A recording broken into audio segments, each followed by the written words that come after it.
Morning, Joe 245 here. Today we're doing a Throwback Thursday, so stay tuned.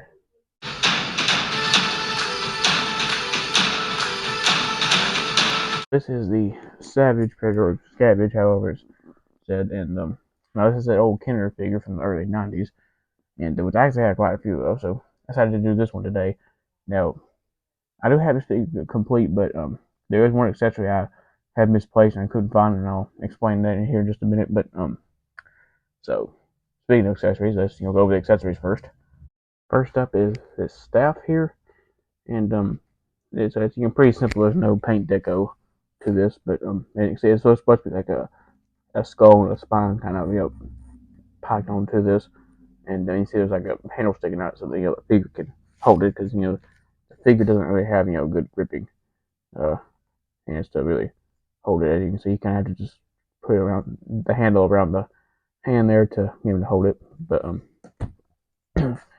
but you see, very minimal detail, not a whole lot. I mean, this is a toy from the 90s, so these were kids' toys. They weren't necessarily good towards collectors.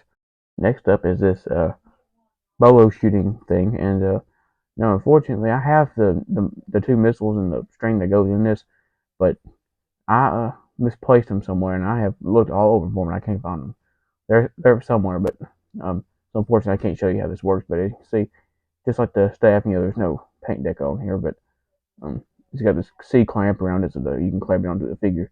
And I don't display the figure with this because it wants to make the figure's already hard to stand up and up, so this makes it want to fall forward. So I don't display it with this. And most importantly, his mask, and also no like real paint details or nothing, but it's kind of got like a silvery sheen to it, as you can see. It's got these things sticking off the thing there, which is a little bit warped, and you can see on the details, it's kind of just kind of fits over his head. It's got like his facial features and stuff on the way it's molded. But you see his mandibles like stick out. This kind of reminds me of the feral predator mask from Prey, which the feral predator mask reminded me of an old Kinder style mask, where his mandibles hung out of it. Which I do have the neck of feral predator, which I might review that pretty soon. So where you attach it to his head, there's his face there, but we'll get to that in a minute.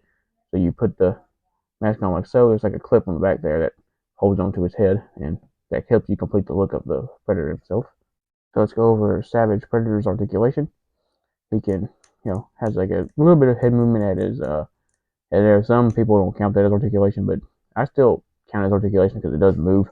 So you got a a little bit of the head there. He's got both of his arms swivel, and he's got both swivel legs. So 5 points of articulation. Very vintage. Let's take a look at the sculpt design and colors of Scavage Predator, starting with his head there. I think I still got the mask on, but as you can see, you can remove the mask, and you're probably thinking of the one-liner from the first Predator movie. But as you can see, got the very Predator looking head to it, and they got a little bit of blue details in the mouth there, which looks a little out of place from this figure. But you can see he's got yellow eyes, got his painted mandibles. The paint's kind of rubbed off on mine a little bit right there.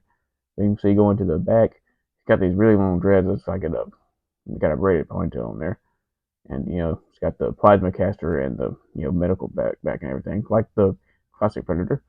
You can see his armor is kind of weird the way it kind of goes around. It's got this piece that comes to the front here, and then it looks like it's not attached, but there's actually an unpainted chain right there holding it, attaching the armor pieces, and there's a chain right here that also that's not painted that's going across. But I wish they would have painted that. That would have looked better. Wouldn't look so strange. But there's a lot of unpainted details on this figure. But you see the shoulder pads are silver going up against the silver right here, which has unpainted straps, and there's parts of the wrist skull that they're unpainted as well, but with some silver on there. You see there's no paint detail on this part of it either. There's his blades which have silver paint on them, and there's his wrist computer which is painted on top, but the rest of it is not with the straps. And he's got like a gold waist piece here, which goes down to his rear end and everything, which is all painted gold.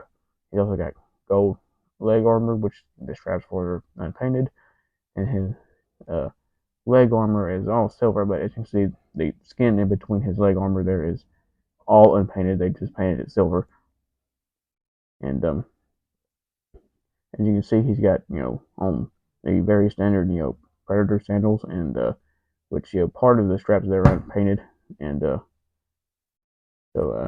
yeah, a lot of unpainted details on this figure. So what do I think of this figure overall? Now, NECA did actually do a their own version of this Predator, and unfortunately I don't have it, which I actually have all the other NECA versions of the other Predators that I own, but this one I unfortunately do not have.